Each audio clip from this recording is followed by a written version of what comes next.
ओम शांति। बाबा की याद। हम मनुष्य आत्माओं को बाबा ने कर्म योगी कहा है, सहज योगी कहा है, राजयोगी कहा है।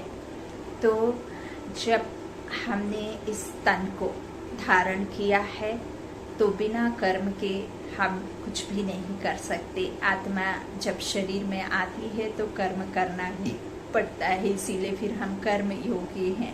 तो मन, मना, भाव और मामेकम याद करने का जो सत्य गुरु, सत्य पिता ने, परम शिक्षक ने हमें जो बीज मंत्र दिया है, यही असल में गुरु मंत्र है सत्य गुरु का। तो मामेकम याद करना माना मुझ एक को याद करना, मन, मना, भव माना कर्म में रहते हुए मन से मुझे याद कर। कई भाई बहन के मन में सदैव ये ख्याल आता है कि आत्मा को हम कैसे परमात्मा तक ले जाएं, कैसे हम याद में टिकें, बहुत ही मुश्किल होती है।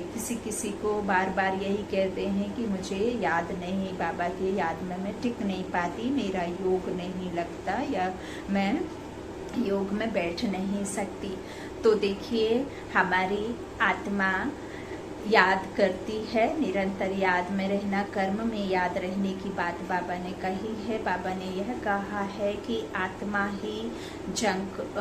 पर ही जंग चढ़ी है, आत्मा ही पतित बनी है, आत्मा ने ही विकारों को, अवगुणों को धारण किया है, कमी कमजोरी आत्मा में है।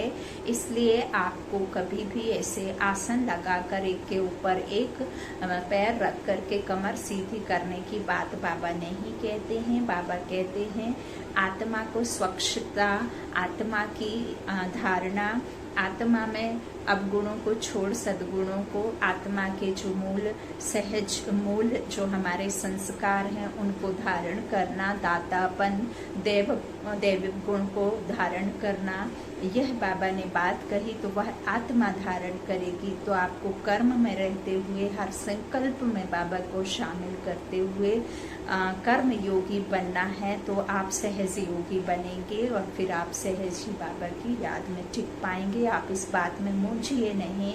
और वैसे भी जो महिलाएं, माताएं, बहनें ग्रस्त में, जो भाई बचने शादी नौकरी पेशा में हैं, तो वह मन बुद्धि से कर्म में रहते दिन रात बाबा की याद में सहज रीति से ही रह सकते हैं। आप कभी भी नहीं सोचिए कि आसन लगा करके हमें सुबह बाबा के चित्र को रख करके और हमें ये कहना है कि मैं शांत स्वरूप हूँ, मैं वर्षे की मालिक हूँ, मैं शांत स्वरूप हूँ, मैं सफलता मूर्त हूँ, मैं ये हूँ, मैं वो हूँ। लेकिन यदि आप में खुद में विश्वास नहीं है तो परमात्मा पर विश्वास कैसे टिकेगा? सिर्फ बार बार वो रिपीट करने से तो हम जैसे मंत्र द्वापर से रटते आए, भक्ति काल में मंत्र रटते आए, तो वही हूबहू वही बात हो गई। तो ज्ञान का तो कुछ अर्थ ही नहीं, ज्ञान निरर्थक हो गया। इसीलिए आपको कर्म में रहते हुए, बाबा की याद में रहते हुए, जिस तरह से आग के हम नियर में आते हैं तो हम भी, हमारे में भी गर्माहट आती है, आग का हमारे ऊपर में इफेक्ट पड़ता है, पानी का इफेक्ट पड़ता है, शीतलता का आता है अनुभव। तो इसी तरह से परमात्मा के साथ में आपको उनकी याद में रह करके वैसा बनना है, बाप समान बनना है। उनके बाबा कहना माना ही अपने में गुणों को धारण करना, गुणों को छोड़ना, कमी कमजोरियों को छोड़ विकारों से मुक्त आत्मा होना, यह बाबा ने बात कही है। कई फिर ऐसा भी करते हैं कि आंखें लाल और आवेश में आ जाना, कोई डिस्टरबेंस नहीं चाहिए, कोई कुछ नहीं। तो बाबा तो कहते हैं कि आपको कोई हठ योगी या घर छोड़कर घर बार जा कर के यज्ञ तप उधर पत्थरों पे बैठ कर के आपको यज्ञ तप करने की बात नहीं है। यह तो आप बाबा ने आपको कर्म योगी की बात कही। तो कर्मों में रहते हुए आपको बाबा की याद में रहनी है। बहुत सहज है बाबा की याद।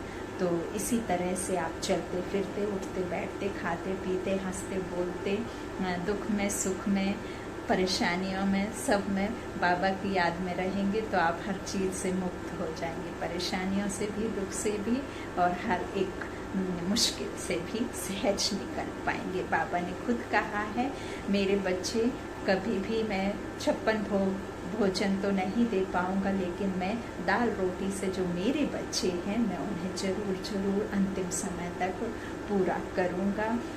बीच भंवर में भी यदि कश्ती आपकी डूबने की कगार पे है, लेकिन वो डगमगाएगी ज़रूर, लेकिन उस नाव को न जो खेवनहार है, जो खिवैया है, जिनके हाथों में हमारी पतवार है, जिनकी हाथों में हमारे जीवन की डोर है, वो डगमगाएगी नैया ज़रूर, लेकिन बीच धार में डूबेगी नहीं। यह बाबा का पक्का और सच्चा अपने बच्चों के साथ वादा है।